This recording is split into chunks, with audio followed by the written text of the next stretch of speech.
Hi everyone, Landry Ethredge with Ethredge Counseling Group. Today I'm joined by Claire Mixson, also of Ethredge Counseling Group here in Charleston, South Carolina. And today we're talking about roles and how those roles can kind of change over time. And so I've had the pleasure of reading your recent article on the blog, and I have a few questions for you, so I'm just going to dive in and read the first one. So in your blog, you talk about roles and how they can form in early life. Can you explain how these identities develop and why they were adaptive at the time that they kind of were created? Yeah, I think usually these roles are related to attachment needs. So learning how to fit in our families and ways to maintain connection with our family members. So if it's often in response to what's happening in the family dynamic and how we can best get our needs met and feel secure in our relationships. Yeah, that makes sense. So it makes a lot of sense of why they formed at the time, and they were sort of a protective, or made sense at the time. Yes. Caregiver, nurturer, whatever it might be. Yep. How can someone tell the difference between a role that's still serving them and one that has become like rigid or like limiting, perhaps? Yeah.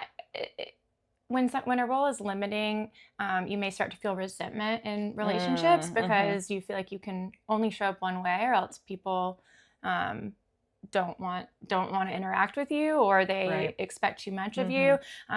Feeling unseen in relationships, so people see you in a certain light because you filled this role, but that's not really who you are. So you feel like people don't. It's just habit. Know you. Yeah, and then just experiencing a lot of anxiety in trying to change. So if you want to show up in a different way, it creates a lot of tension because it's not what you're used to, and it's not what people in relation to you are used to. So you're so sort of you've been in this sort of rigid role and maybe aren't able to kind of like fully express the other parts of you. That could be hard to get out of. That makes sense. Yeah. You mentioned that shifting roles can feel destabilizing. Why does growth often feel uncomfortable before it feels authentic or good? Yeah.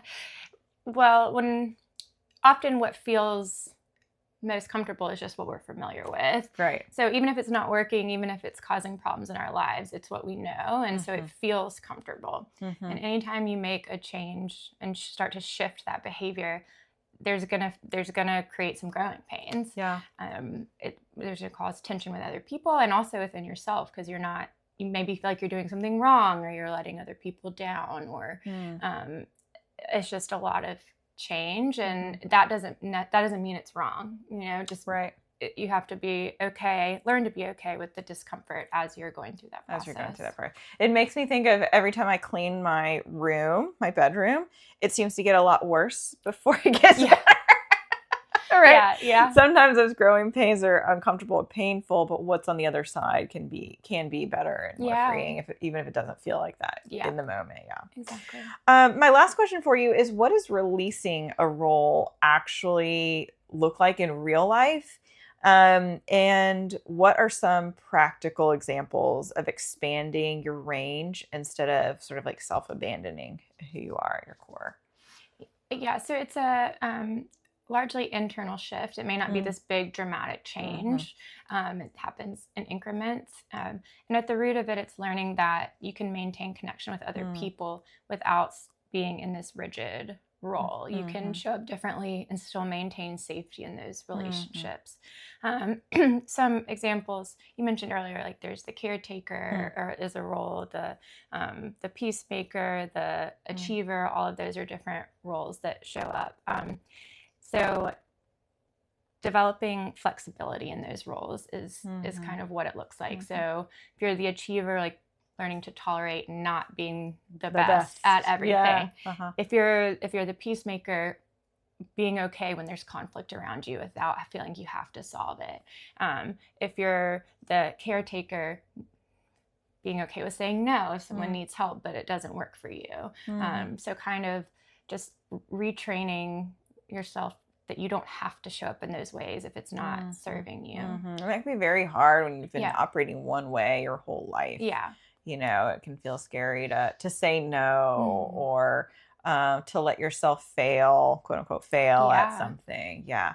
And I think, when you're sort of in your 30s, a lot of times you're kind of starting to recognize that because you're feeling some of those feelings that you mentioned, like the Yeah. resentment or the Yeah. anxiety or whatever it might be. So I think a very timely article. If you'd like to read the full one, you can head over to ethridgecounseling.com and read Claire's latest blog posts as well as her past, which are always great reads. And if you're interested in working with Claire, one of our other therapists here, you can also schedule a free consultation through the website, and speak with our therapist matchmaker and get set up with a first session if you're living in South Carolina. So thank you so much, and stay tuned for more.